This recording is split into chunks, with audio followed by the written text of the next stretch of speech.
Hi guys, and welcome to my channel Carnival of Creativity. Today's video I am super excited about just because I'm a little bit late to it. Like, I knew the macrame trend was happening, I knew it was there, I kind of just dismissed it because I was like, nah, not going to be able to do that, so there's no point in trying. But it is so easy and the results are so effective and the sky really is the limit. So there's definitely lots of possibilities. Today I'm going to be trying to make like a macrame chandelier. So if you like this video, please make sure to subscribe, and without further ado, let's hop right into it. So for the base of my chandelier, I'm actually using the wire base bit of a hanging basket. You don't need the like inner bit that holds the soil and stuff because we're not doing that, we're just using the frame. And you want to get some macrame cord.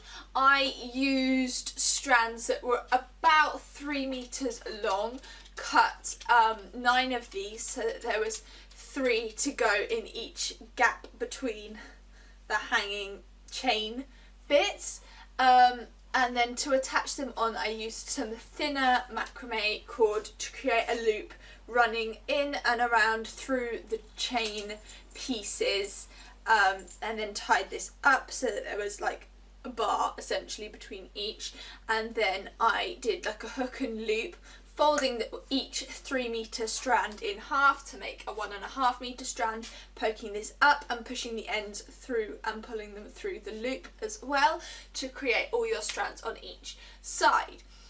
I'd say the hardest part of this DIY is actually keeping track of where all your cords are and making sure that they're going evenly around.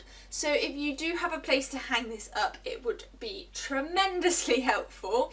I didn't really think that there was a good place for me to hang it up, so I started by doing it on the just like on the surface, but ended up hanging it up as well. And pegs are like a good friend for this, a really good friend, just so that you can clamp certain cords on certain sides to make sure that you don't end up with a giant gap in the middle of it, because that's not what we want. So there is, I'm pretty sure there's only actually 2 knots that I used for this whole thing, and I did a lot of different patterned bits around it. So the first one is a straight knot, whereby you knot it normally going through one way and then knot it again, making sure that you cross with the same like string. If you search like a picture of a box knot, you'll understand. Like, I'm gonna try and put together a blog post. Yes, a blog post. I have a blog now, which I will link down below, with all of the instructions and like picture references for how to do like the box knots and just the normal knot that makes the spiral look of it.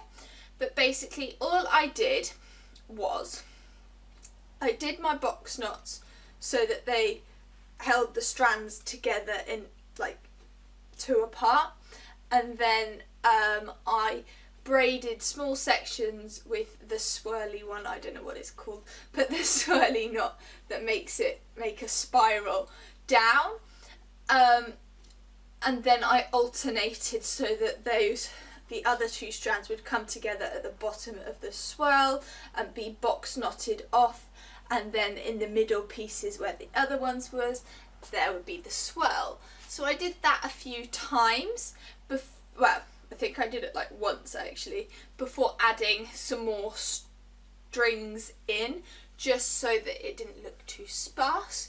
And to do this, all I did was I did 1 box knot, then I grabbed my extra strings, which I measured how long of the string I had left, doubled it to make like 1 longer piece, then I put this in half, grabbed the loop, pushed it up through the box, like round the box knot, and pulled the ends down through around it, so it was sort of clamped down around it, and then carried on.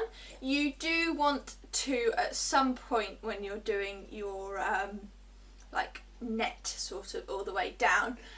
Make sure that you evenly space your strings out once again and knot it onto the chain so that it doesn't slip and move around and everything. But the sky really is the limit, and there are so many different patterns and things you can achieve with macrame that you can really choose what you want to do.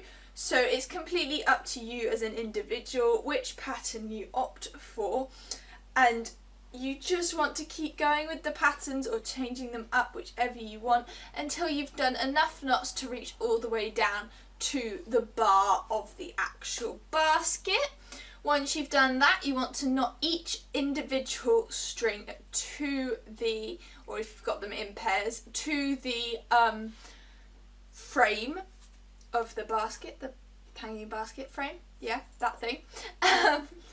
And then carry on creating your patterns down underneath as well if needed, just to create a bit more.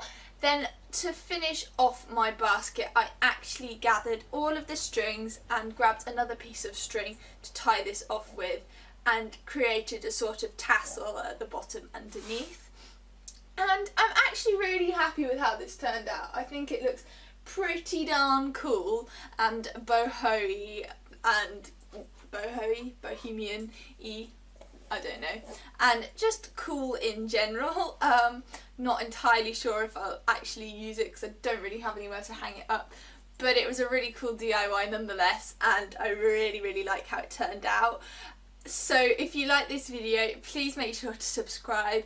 Check out the blog post link down below that explains it a bit better step by step, because it's really hard to try and explain it just talking. I hope this has been somewhat understandable, and yeah, see you all next time. Bye guys.